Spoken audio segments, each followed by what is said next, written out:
சங்கீதா சமையல். இன்றைக்கி வந்து நம்ம கோதுமை, ரவை, மைதா எல்லாம் கலந்த தோசை நம்ம ஊற்ற போகிறோம். அது பாருங்கள் எவ்வளோ கிறிஸ்பியாக எப்படி வந்திருக்கு பாருங்கள். அளவெல்லாம் நான் சொல்லியிருக்கேன், எந்த அளவில் போட்டு நம்ம ஊற்றினோம்னாக்கா பயப்படாமல் நம்ம தோசையை ஊற்றலாம்.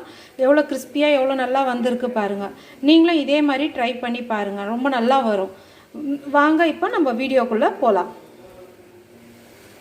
மைதா, கோதுமை, ரவை எல்லாம் கலந்து தோசை ஊற்ற போகிறோம். மைதா 1.5 கப்பு எடுத்துருக்கோம். அதுக்கு 3/4 கப்பு கோதுமை மாவு சேர்த்துக்கலாம். 1/2 கப் அரிசி மாவு சேர்த்துக்கலாம்.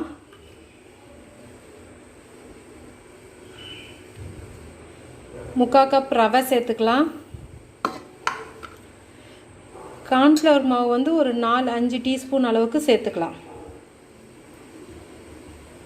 இதில் ரசந்தூள் வந்து ஒரு 2 டீஸ்பூன் சேர்த்துடலாம், இல்லை 1.5 டீஸ்பூன் சேர்த்துக்கோங்க. காரம் ஜாஸ்தியாகிட போது, பச்சை மிளகா வேறு சேர்க்குறோம், 1.5 டீஸ்பூன் சேர்த்துக்கலாம். ஸோ இப்போ இதை எல்லாத்தையும் ஒன்றா கலந்துக்கலாம். உப்பு சேர்த்து எல்லாம் ஒன்றா கலந்துடலாம். உப்பு சேர்த்துடலாம். தாளிச்சிக்கலாம். இப்போது எண்ணெய் காஞ்சிச்சு. எண்ணெயில் கடுகு, உளுத்தம் பருப்பு சேர்த்துடலாம். அது பொரியிட்டோன்னு கருவேப்பிலையை சேர்த்துக்கலாம். பச்சை மிளகா சேர்த்துக்கலாம்.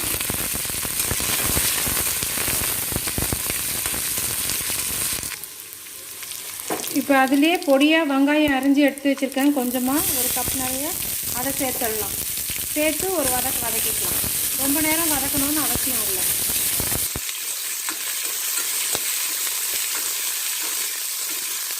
நீங்கள் ரசத்தூள் சேர்க்கலைன்னா சீரகம் வேணும்னா சீரகம் சேர்த்துக்கலாம். இப்போ இதில் நம்ம கொத்தமல்லியை சேர்த்து நிறுத்திடலாம். இப்போ இது எல்லாம் மாவில் கொட்டி நம்ம கலந்துட்டு தண்ணி ஊற்றி கரைச்சிடலாம். இப்போ இதெல்லாம் ஒன்றா சேர்த்து கலந்துட்டு நம்ம தண்ணி ஊற்றி கலந்துடலாம்.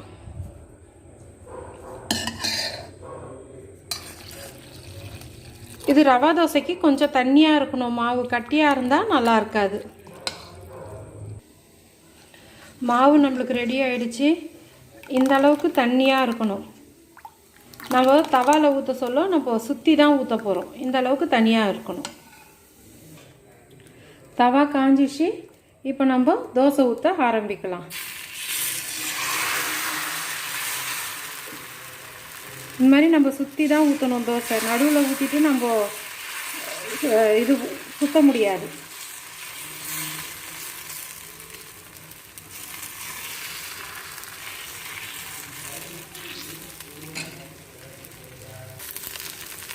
இப்போ ஒரு பக்கம் செவந்துடுச்சு.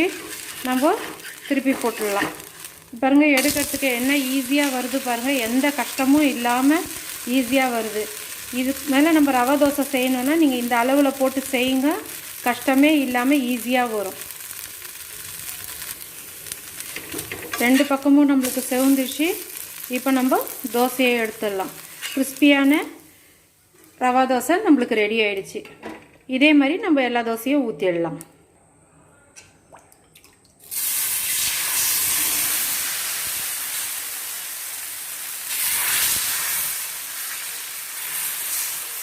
இது மாதிரி கொஞ்சம் திக்காயிடுச்சுன்னா நீங்கள் திரும்பியும் கொஞ்சம் தண்ணி கலந்துக்கலாம். ஊற்ற கொஞ்சம் திக்காயிடும். ரவை வந்து நான் வறுக்கலாம் இல்லை, அப்படியே தான் சேர்த்துருக்கேன், வறுக்காமல் தான் சேர்த்தேன் நான். நம்ம ஒரு 4-5 தோசை ஊற்றினோம்னா அதுக்குள்ளே திரும்பி மாவு திக்காயிடும். ஒரு முழுங்கு தண்ணி கலந்து திரும்பி தோசை ஊற்ற ஆரம்பிக்கலாம்.